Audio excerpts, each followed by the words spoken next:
기도하십니다. 살아계신 주님, 이 시간 우리 주님의 말씀이 선포가 될 때 그 말씀을 통해서 우리의 영을 새롭게 하시고 우리 마음속에 기쁜 결단 있게 하시며 무엇보다도 주님의 말씀이 가감없이 이 종의 입을 통하여 정확히 선포가 되어서 아버지께는 영광이요 우리에게는 참 기쁨과 지침 되게 하여 주시옵소서. 예수 그리스도는 받들어 기도합니다. 아멘. 할렐루야. 아멘.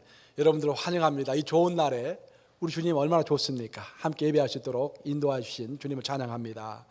오늘 저는 여러분과 함께 내 짐을 풀 곳이라는 제목으로 우리가 진실한 교제를 교회에서 나누어야 할 텐데 그 진실한 교제라는 것이 무엇인가, 또 어떻게 우리가 진실한 교제를 나눌 수 있을 것인가 함께 살펴보면서 은혜를 나누고자 합니다. 교회라는 것은 가장 기본적으로 공동체입니다. 사람이 모여있는 공동체라고 할 수가 있겠습니다. 하지만 교회는 하나님이 인도하시는 영적 공동체입니다. 그래서 교회는 그 무엇보다도 예배로 출발을 하는 것입니다. 하나님을 만나고 하나님을 체험하는 예배로 시작을 합니다. 하지만 교회는 동시에 속된 또 죄된 인간들이 모여있는 그런 공동체이기 때문에 교제를 통해서 그 공동체는 완성이 되는 것입니다. 요약하면은 교회라는 것은 결국 예배로 시작을 하지만 그것이 전부가 아니라 그것은 출발이고 교제를 통해서 교회가 완성이 된다라는 것입니다. 즉 교제는 예배 못지않게 중요한 의미를 가지고 있다고 할 수가 있겠습니다. 저는 오늘의 설교를 시작하기 전에 먼저 우리가 기본에서부터 충실해야 한다. 즉 교제라는 것이 굉장히 기본 중에서 기본인데 그 기본에서 충실해야 한다라는 그런 말부터 시작하고 싶습니다. 1980년대에 프렌트라는 유명한 사람이 있었습니다. 그가 유명했던 이유는 이 대서양을 요트 하나로 그냥 수차례 왔다 갔다 했던 것입니다. 요즘이야 그런 사람들이 많죠. 요트도 좋아졌고 또 기술도 많이 발달했기 때문에. 하지만 1980년대만 하더라도 요트 하나로 대서양을 왔다 갔다 횡단했던 사람은 그리 많지 않았던 것입니다. 근데 그 사람은 몇 차례 성공적으로 대서양을 횡단했던 것입니다. 근데 그가 욕심을 내어서 1992년도에 또 한 번 이제 항해를 시도하게 되는데 이번에는 기록을 더 단축시키기 위해서 마음을 단단히 먹고 이 사람이 이제 더 많은 돈을 딱 모아가지고 최신식 요트를 구입하게 됩니다. 그 최신식 요트에는 최신 항해 장비가 부착되어 있었고 아주 좋은 자질로 만들어진 좋은 요트였습니다. 그런 좋은 요트도 가지고 있지, 실력도 출중하지, 또 많은 사람들이 관심을 가지고 또 언론에서 취재까지 하고 있지, 누가 보더라도 굉장한 기록을 세울 것 같은 그런 성공적인 항해가 상상이 되는 그런 항해를 시작했던 것입니다. 그런데 놀랍게도 그는 항해를 시작한 지 11일 만에 연락이 두절되고 맙니다. 무선 통신이 되지를 않는 것입니다. 그래서 사람들은 한번 탐색에 나서기 시작했고 도대체 어디에 있나 알아봤더니 그 배가 난파된 채로 포르투갈 해변에서 발견이 된 것입니다. 이 사실을 가지고 많은 사람들이 놀랄 수밖에 없었습니다. 왜냐하면 가장 기본적으로 고급 요트는 웬만해서는 전복되는 수가 없습니다. 전복되더라도 다시 일어서는 게 요트인데 이 전복이 됐다는 거예요. 두 번째는 그가 가지고 있는 요트는 그 어떤 요트보다도 최신식 장비를 갖춘 아주 좋은 고급 요트였다라는 사실 때문에 그 배가 전복이 됐다라는 사실을 인정할 수가 없었던 것입니다. 그래서 조사팀이 구성이 되어서 자세하게 조사를 해보았습니다. 그런데 놀랍게도 조사를 해보니까 그 배는 굉장히 화려한 배였지만 모든 요트는 그 밑에 벨러스트라는 한국말로 하면 바닥짐이라고 하는데 그 벨러스트가 충분하게 갖춰져 있어야 하는데 그 전체 배의 무게와 크기에 비해서 밑에 있는 벨러스트가 굉장히 허약하게 작성이 되어 있었던 것입니다. 결국 플랜트는 자신의 기술만 믿고 자신의 능력을 믿고서 눈에 보이지 않는 부분을 굉장히 크고 화려하게 만든 반면에 그렇게 눈에 보이는 부분이 화려하려면 눈에 보이지 않는 그 기초가 튼튼해야 하는데 배의 무게를 줄이기 위해서 배 밑에 부분을 줄였던 것입니다. 그래서 아무리 실력이 있었음에도 불구하고 그 밑에 있는 기초가 튼튼하지 못하니 그 배는 전복이 되고 말았던 것입니다.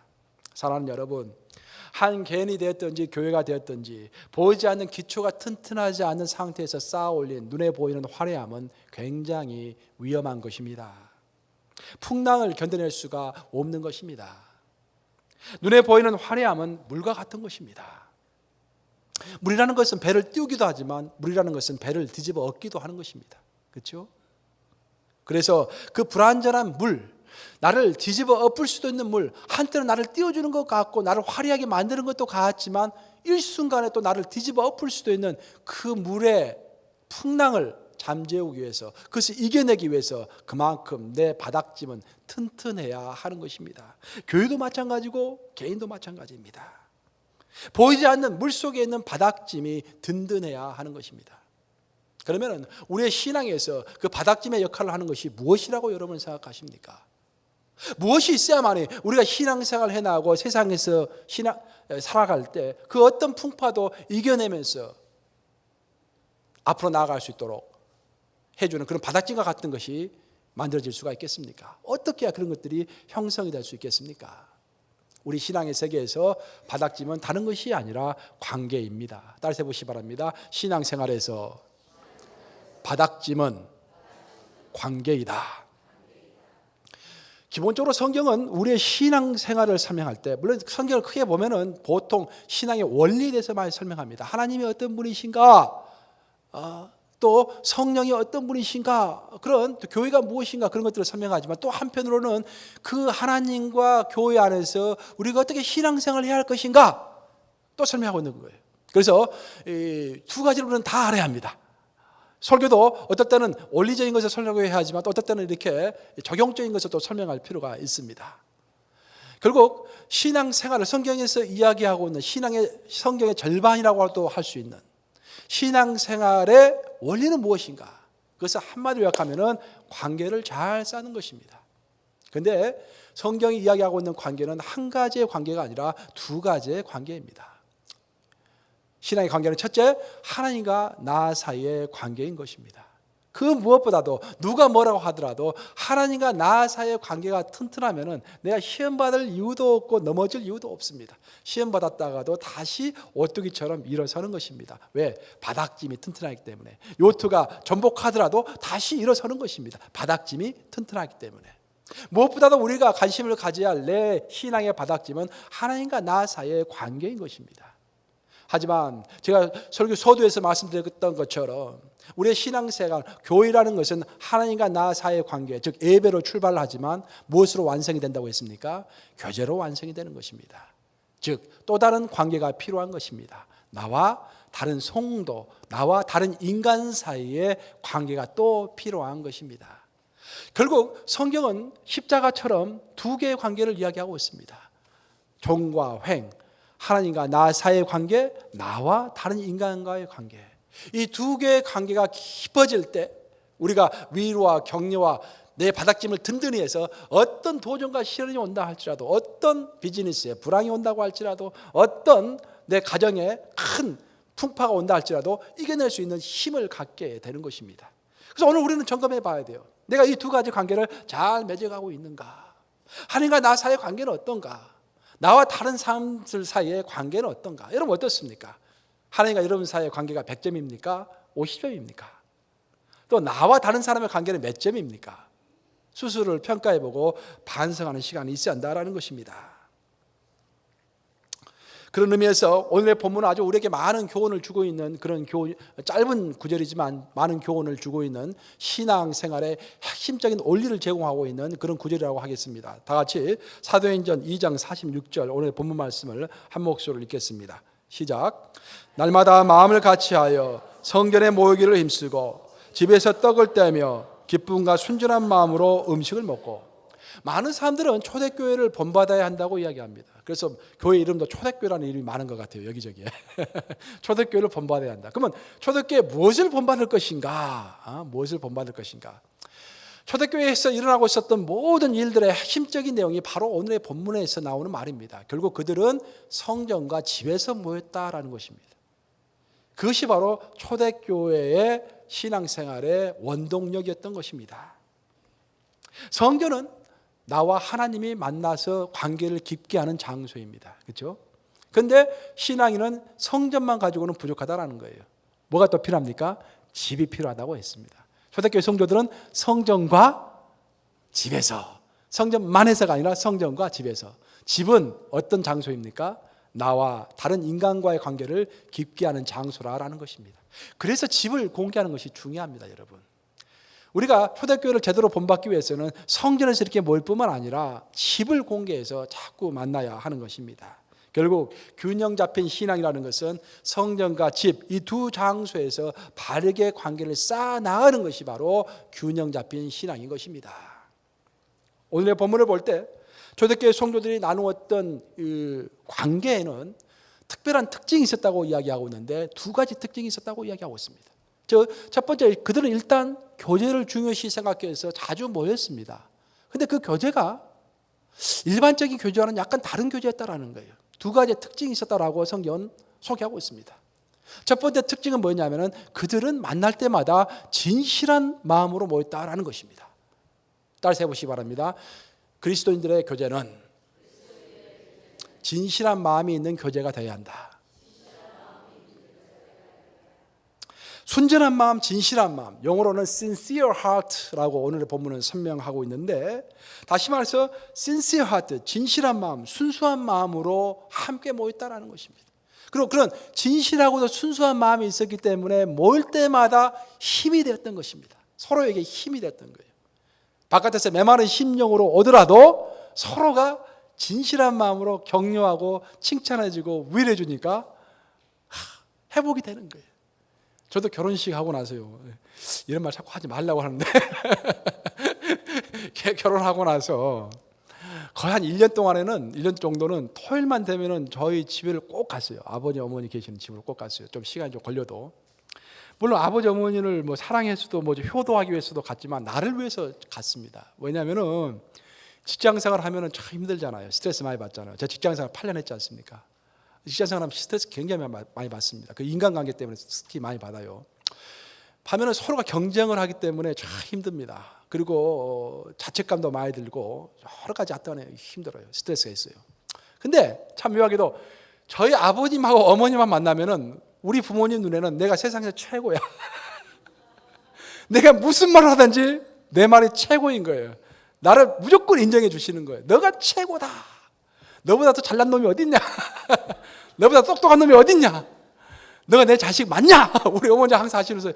너가 내 뱃속에서 난 자식 맞냐? 항상 우리 엄마가 항상 하시는 소리예요. 그래 갈 때마다 내가 최고가 되는 거예요. 근데 그게 좀 어떻게 보면은 어리석은 말 같기도 하지만 그렇게 위안이 되고 기뻐요. 제가 용기를 얻는 거예요. 가면 마음이 편안해지는 거예요. 내가 무엇을 했든지 직장에서는 비록 말단 사원으로 일하고 있지만 거기 가면 내가 왕이 되는 거야. 앉아 있어라. 어머니께서 물도 떠다 주시고 말이야. 나를 왕으로 대접해 주시는 거예요. 내가 최고라고 말씀해 주는 거예요. 근데 우리 와이프를 만나면 당신 이것 부자고 저것 부자고 아침에서 왜 이 책도 있고 저 책도 있고 자꾸 그러니까 말입니다. 자꾸 왜소해지는 거야. 왜소해지는 거야. 여러분들도 부부 생활이라는 게 별거 없습니다. 서로 칭찬을 많이 해 주셔야 돼요. 가르침과 그 못하는 지적은 이 바깥에서도 많이 들을 수 있는 것입니다. 얼마든지 들을 수 있는 거예요. 그렇죠? 직장 상사, 직장 동료들이 항상 지적하니까 집에서까지 지적을 들을 필요 없어요. 집에 와서 자꾸 칭찬해 주면 돼요. 칭찬해 주면. 칭찬은 고래도 춤추게 한다. 남편을 움직이는 방법은 칭찬하는 거예요. 아내를 움직이는 방법도 칭찬해 주는 것입니다. 결국 이렇게 초대교회에서는 그런 진실한 마음으로 서로를 격려하고 위로했기 때문에 오고 싶은 그런 장소였다라는 거예요. 이처럼 진실한 마음이라는 것은 오아시스의 물처럼 사람의 심적 갈증을 일시에 없애주는 그런 파워가 있습니다. 아울러 진실한 마음은 여러분들 하나 더 이해해야 할 것은 뭐냐면 진실한 마음은 곧 겸손한 마음입니다. 따라서 보시기 바랍니다. 진실한 마음은 곧 겸손한 마음이다. 이게 무슨 말이냐면은 나와 의견이 다를지라도 내가 그 사람 말을 경청하고자 하는 자세가 바로 진실한 마음인 것입니다. 결국 교제라는 것이 무엇입니까? 교제라는 것은 의사소통입니다. 그렇죠? 서로의 의견을 서로 나누는 것입니다. 의사소통입니다. 근데 내가 잘났고 내 의기만 맞다라고 생각해버리면은 내 머릿속에 깔대를 가지고 내가 받아들일 말만 받아들이고 내가 싫어한 말은 다 걸러버리면은 의사소통이 될 수가 없는 것입니다. 그렇죠? 여기 앉아 계신 분 중에서 나는 정말 똑똑하지 않은 병신이다라고 생각하시는 분이 누가 있습니까? 다 나 똑똑한 겁니다. 그렇죠? 다 똑똑해요. 결국 다른 사람을 존중해주고 다른 사람을 세워주는 그런 겸손한 마음이 진실한 마음이고 그런 sincere heart가 있을 때 초대교회 교제가 이루어지는 것입니다. 참 성도들이 많이 저를 찾아와요. 그래서 상담을 많이 합니다. 와가지고 목사님, 저 성도님 정말 문제가 있습니다. 그런 이야기 많이 해요. 물론 이해가 됩니다. 근데 한편으로는 항상 해주고 싶은 말이 성도님 본인을 생각해 보시기 바랍니다. 그런 말을 좀 해주고 싶을 때가 많아요. 결국 손뼉도 쳐야 소리가 나지 않습니까? 싸움이 일어났다는 것은 손뼉을 마주쳤기 때문에 싸움이 일어난 거예요. 나에게도 문제가 반은 있는 것입니다. 그렇죠? 진실한 마음, 진실한 교제가 되기 위해서는 무엇보다도 타인을 존경하는 겸손한 자세가 필요한 것입니다. 그런 의미에서 사도행전 17장 11절을 읽어보시면 아주 의미 있는 말이 나옵니다. 사도행전 17장 11절 읽어보시면 베레아에 있는 사람들은 데살로니가에 있는 사람들보다 더 너그러워서 간절한 마음으로 말씀을 받고 이것이 그러한가 하여 날마다 성경을 상고함으로 이렇게 나와 있습니다. 사도행전의 저자가 누굽니까? 누가죠. 누가가 보기에 쫙 봤더니 데살로니가 성도들이 있고 베레아 성도가 있는데 지명 이름입니다. 데살로니가에도 그리스도의 바울이 세운 교회가 있었고 베레아에도 일시적으로 교회가 형성이 됐는데 두 교회를 비교한 거예요. 근데 데살로니가 교회는 좀 뭐가 튼튼하고 좀 삶도 있는 것 같고 뭐가 있는 것 같지만 상당히 교만하게 느껴졌던 반면에 베레아에 있는 성도들은 상당히 겸손했다라고 표현하고 있는 것입니다. 그 왜 겸손했다고 표현하고 있는 것인가? 그들의 마음이 너그러웠고 신사적이다라는 표현도 쓰고 있는데 그들의 마음이 오픈 마인드드한 사람이었다라는 것입니다. 누가 뭐라고 하든지 그것을 일단은 들어보고 생각해 볼 수 있는 마음의 여유를 가졌다라는 겁니다. 우리는 누가 무슨 이야기를 하기 전에 그 이야기를 듣기도 전부터 마음을 딱 닫고 있는 경우가 얼마나 많습니까? 데살로니가 성도들이 그런 성도들이었습니다. 사도 바울이 아무리 말을 해도 일부분은 받아들였지만 사도 바울이 그렇게 실력 있는 사람이라고 인정하지 않았던 것입니다. 결국 주변 사람들 때문에 그렇게 된 것이기는 하지만 데살로니가 교회에서 사도 바울은 쫓겨났습니다. 그리고 베레아로 갔던 거예요. 베레아에 가서 말씀을 전파했더니 똑같은 말씀을 전파한 거예요. 데살로니가에서도 똑같은 말씀, 베레아에서 똑같은 말씀을 전했는데 데살로니가 교회에서는 전혀 열매가 나오지 않는 반면에 베레아에 가서 말씀을 전했더니 열매가 풍성한 것입니다. 여러분 깨달으시기 바랍니다. 목사님의 설교는 성도에 좌우되는 것입니다.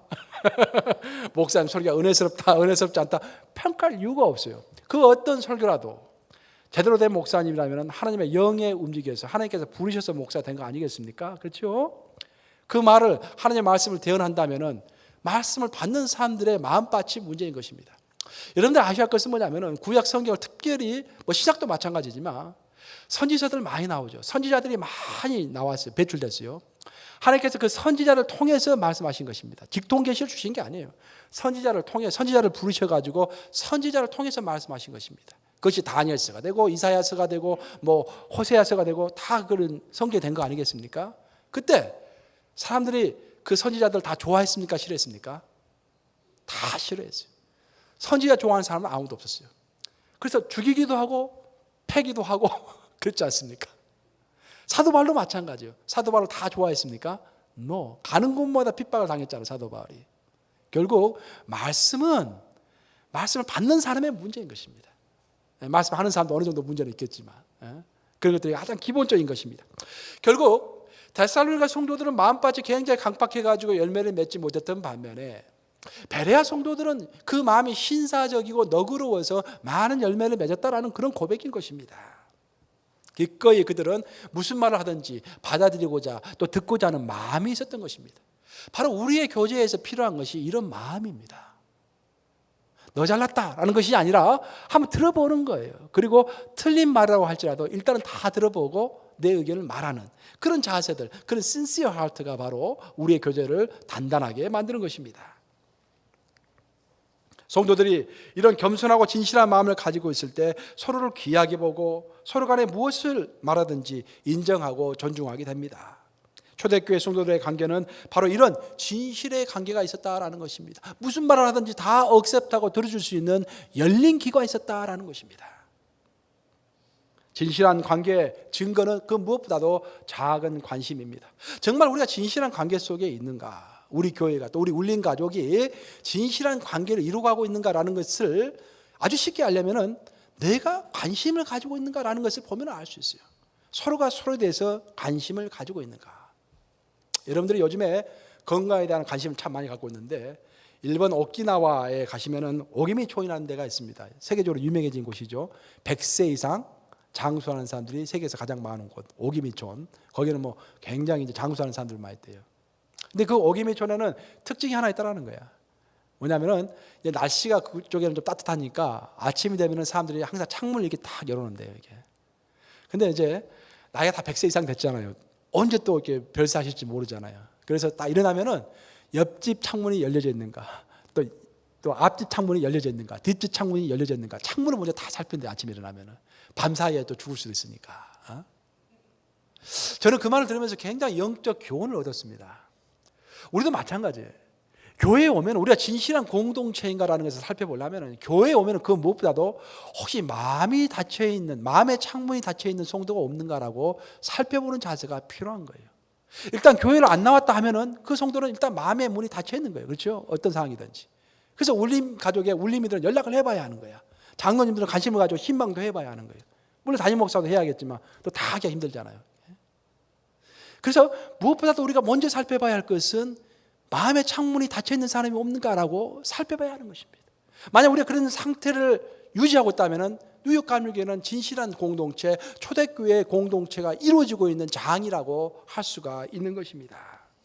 크리스찬들은 무엇보다도 서로 돌봐야 합니다. 그래서 히브리서 10장 24, 25절 교제에 관한, 크리스찬 교제에 관한 가장 고전적인 그런 구절입니다. 히브리서 10장 24, 25절 서로 돌아보아 사는가 선행으로 격려하고 모이기를 패하는 그 어떤 사람들의 습관과 같이 하지 말고 오직 고나여 그날이 가까움을 볼수록 더욱 그리하자.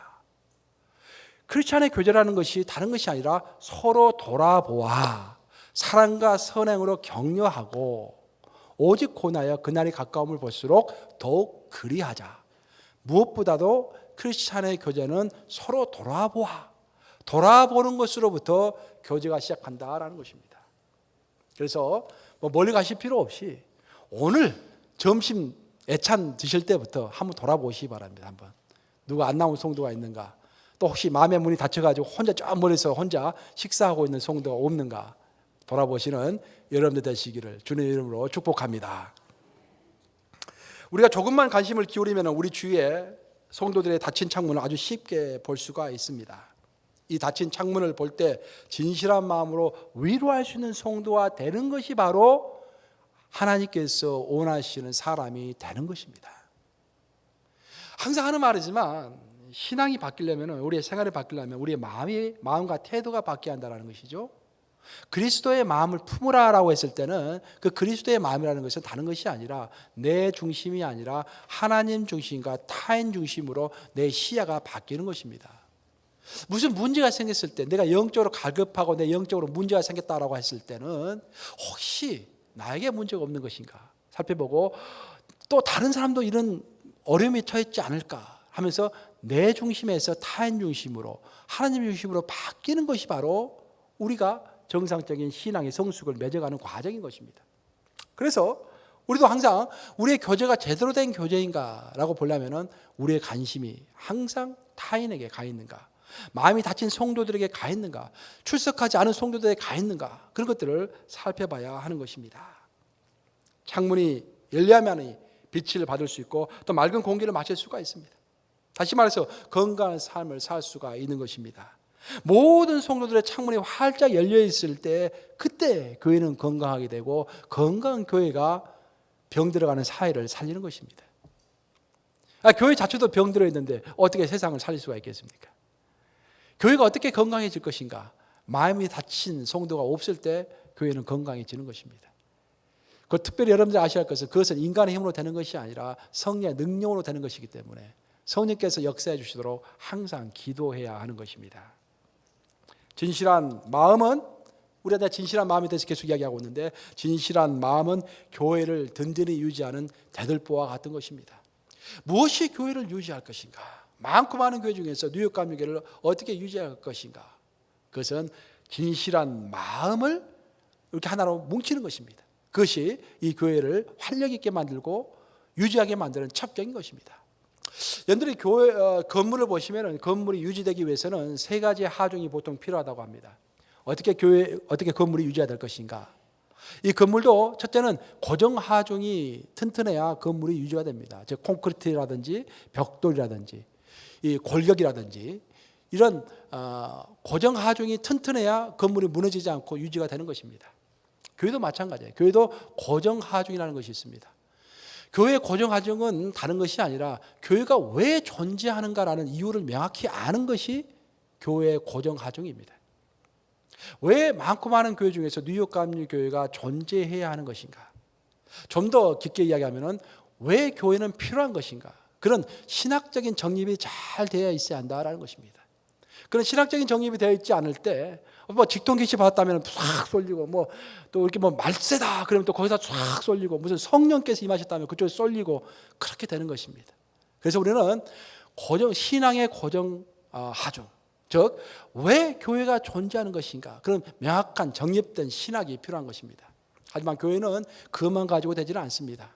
건물도 적재하중이라는 것이 또 있습니다. 적재하중이라는 것은 이 교회 건물이 가지고 있는 이런 천정이라든지 이런 불빛이라든지 이런 여러분들 앉아 계신 의자라든지 건물 안에 있는 그런 집기들의 무게를 또 버틸 수가 있어야 하지 않겠습니까? 그래서 적재하중이라고 하는 것입니다. 교회도 마찬가지. 교회도 교회를 운영할 수 있는 적재하중을 감당할 수 있는 그런 능력을 가지고 있어야 하는데, 그것이 바로 운영 능력인 것입니다. 효율적인 조직인 것입니다. 그래서 교회는 하나님과 성령의 능력으로 임하는 곳이지만 동시에 인간의 정치와 인간의 조직이 필요한 것이 교회인 것입니다. 두 가지를 잘 갖추어 나가야 합니다. 이 두 가지가 있으면 교회는 유지해 나갈 수가 있습니다. 하지만 마지막 한 가지가 더 있는데, 그것은 바로 이동하중이라고 하는 것입니다. 건물이 인류 건물인가를 이렇게 좀 평가하려면 가장 큰 차이가, 평상시에는 잘 모르는데 지진이 일어난다든지 큰 태풍이 불었을 때 이 건물이 진짜 좋은 건물인지 아닌지가 판별이 되지 않습니까? 이동하중이라는 것이 다른 것이 아니라 지진이라든지 눈보라, 태풍 같은 것이 예기치 못한 사태가 벌어졌을 때 그 이동하는 힘도 버텨낼 수 있는 것, 그것이 바로 이동하중을 버틴다는 건물인 것입니다. 교회도 마찬가지예요. 교회도 아무리 신학이 튼튼하고 아무리 조직이 잘 갖춰져 있어도 시련을 피할 수는 없습니다. 세상이라는 한복판 속에 교회가 있기 때문에 시련을 피할 수가 없는 것입니다. 그러면 그 이동하중, 시련을 피할 수 있는 원동력과 힘은 어디서 나오는 것입니까? 그것이 바로 진실한 마음으로 끈끈하게 엮어져 있는 교제, 그것이 교회가 있을 때 그 어떤 풍파도 이겨낼 수가 있는 것입니다. 우리가 이단을 요즘 이야기 많이 해요. 이단들, 뭐 세월호 사건을 해가지고 구원파도 이야기 많이 하고 막 이단들 많이 이야기하는데, 이단들의 특징 중에 하나가 뭔지 아십니까, 여러분들? 교제권이 너무도 끈끈한 거예요. 그래서 이단 전문가가 한번 기고를 했더라고요. 목회와 신학이라는 잡지에 기고를 해서 한번 읽어봤더니 그런 말이 나와요. 이단들은 신학이 잘못된 것은 확실하지만 그들에게 우리가 본받아야 할 것이 하나 있다. 철저한 형제 자매로서의 교제이다. 그렇게 교제가 끈끈하대요. 그래서 거기서 나온 사람들도 하는 말이, 신학은 잘못됐지만 성경은 잘못 풀이하지만 그 교제는 너무 좋다라는 거예요. 가면은 다 풀린다라는 거예요. 너무 오래 있고 싶고 막 계속 같이 있고 싶다라는 거예요. 그래서 잘못된 걸 알면서도 빠져가는 거야. 튼튼하게 교제를 하기 때문에. 우리는 제대로 된 신학이 있잖아요. 제대로 된 성경의 해석이 있지 않습니까? 있을 건 다 있어요. 또 정치도 있고 여기에 또 잘 조직된 조직도 있지 않습니까? 근데 그 뜨거운 그 교제, 그것이 부족한 거야. 그러니까 바람이 불면 흔들흔들하고 넘어지기도 하고 전복되기도 하는 것입니다. 이렇게 서로를 향해서 진실한 마음을 가질 때 바로 그때 하나님은 그 결과로서 그 교회의 부흥을 책임진다고 오늘 본문은 설명하고 있습니다. 여러분들 그토록 원하는 교회의 부흥, 교회의 부흥은 어떻게 이루어지는 것인가? 최소한 오늘의 본문에서 설명하기를 교회의 부흥은 다른 것이 아니라 성도들 간의 교제가 끈끈하고 깊어지면은 교회의 성장은 자연스럽게 온다라고 본문은 소개하고 있는 것입니다. 그런 의미에서 오늘 본문 사도행전 2장 46절과 47절을 한 목소리로 읽겠습니다. 시작. 날마다 마음을 같이하여 성전에 모이기를 힘쓰고 집에서 떡을 떼며 기쁨과 순전한 마음으로 음식을 먹고 하나님을 찬미하며 또 온 백성에게 칭송을 받으니 주께서 구원받는 사람을 날마다 더하게 하시니라. 아주 심플합니다. 그 교회가 초대교회가 굉장히 크게 성장했다라는 거예요. 근데 무엇 때문에 성장했다? 성전과 집에서 매일 모여서 진실한 마음으로 기쁨으로 교제하다 보니까 의도하지도 않았는데 그냥 성장했다라는 거예요. 이해되십니까, 여러분? 우리 뉴욕 감리교회가 이렇게 돼야 할 줄로 믿습니다. 아멘. 결국 교회라는 것은 예배와 소그룹 이 두 개의 축으로 견고하게 서 있어야 합니다. 교회에 나와서 예배를 통해서 진실한 하나님과의 관계를 깊게 해야 되고 집에서는 소그룹으로 만나서 진실한 성도들 간의 교제를 활성화하는 교회가 바로 자연스럽게 성장이 되는 교회인 것입니다.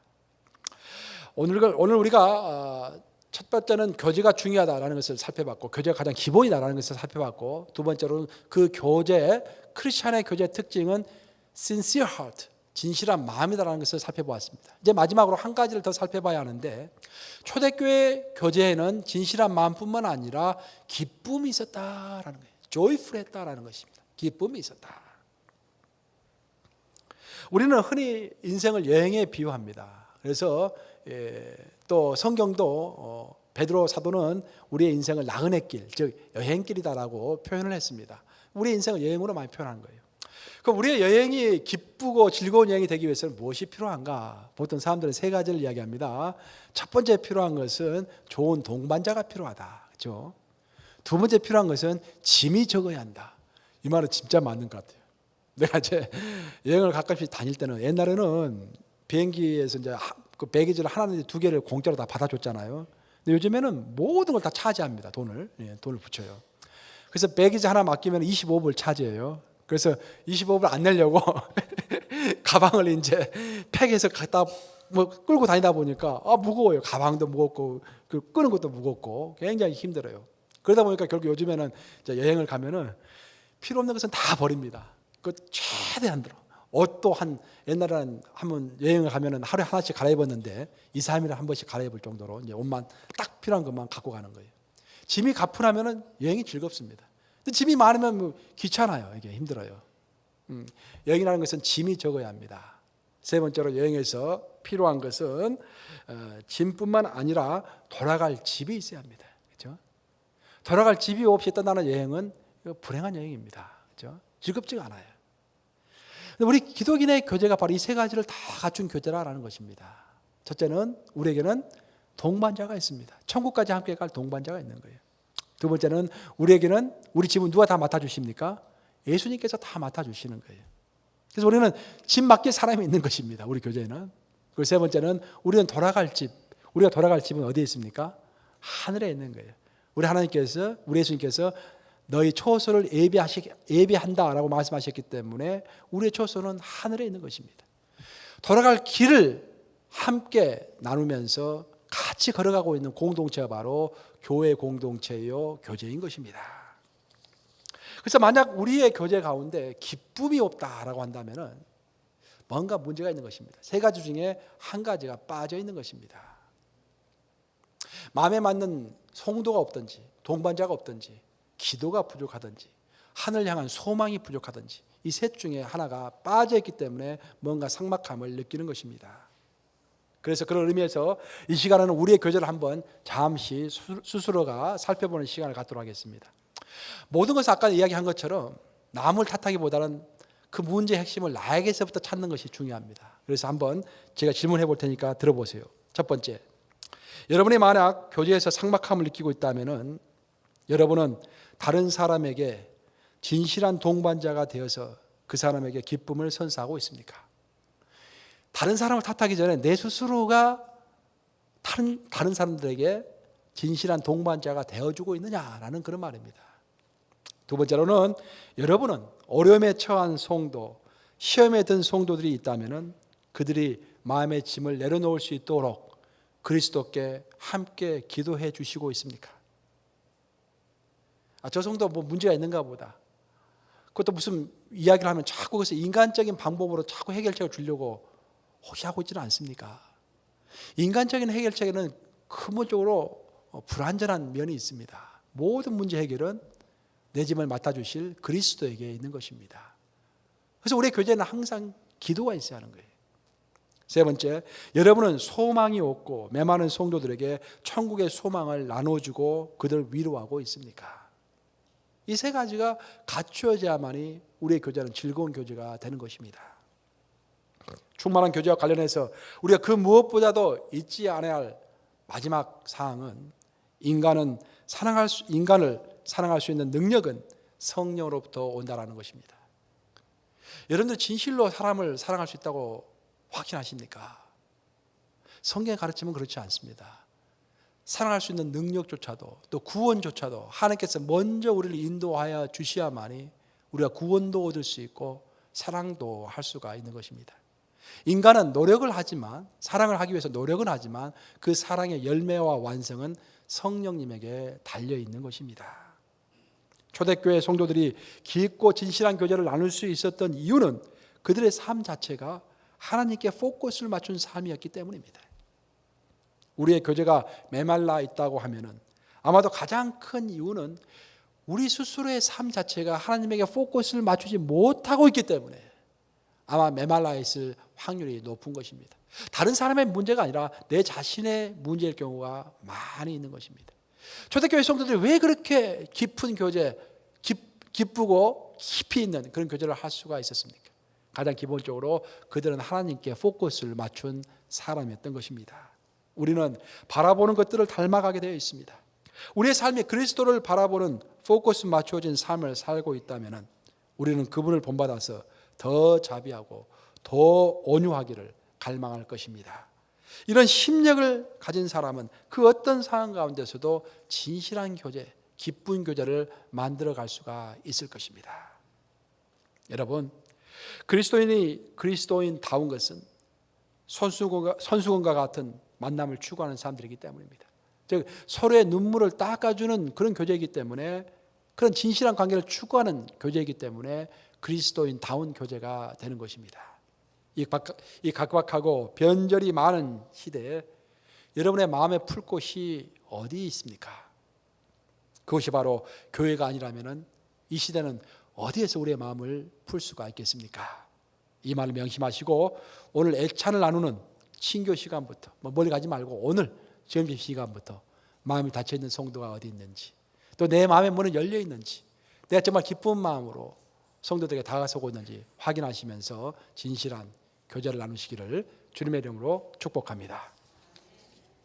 살아계신 주님, 오늘 함께 하셔서 우리로 하여금 우리 자신을 돌아볼 수 있도록 인도하시니 감사합니다. 초대교회 성도들은 집과 성전에서 모임으로 그들의 마음이 항상 기뻤고 또 순전한 마음으로 교제했기 때문에 아버지께서는 그들에게 부흥과 정말 성장을 주셨던 것들을 기억합니다.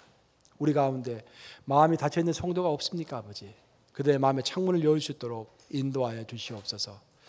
모든 원인을 타인에게서 찾기보다는 내 자신에게서 찾을 수 있도록 또는 아버지 인도하소서. 내가 주님에게 포커스를 맞추는 삶을 살고 있는 것인지 한번 제 스스로를 돌아봅니다. 아버지, 우리로 하여금 항상 아버지께 포커스를 맞추는 삶이 되어서 아버지를 닮아서 항상 자비하고 온유하고 젠틀해서 내 주위에 있는 사람들에게 먼저 다가서는 그런 저들이 다 될 수 있도록 오늘 축복하여 주시옵소서. 예수 그리스도를 받들어 기도합니다. 아멘.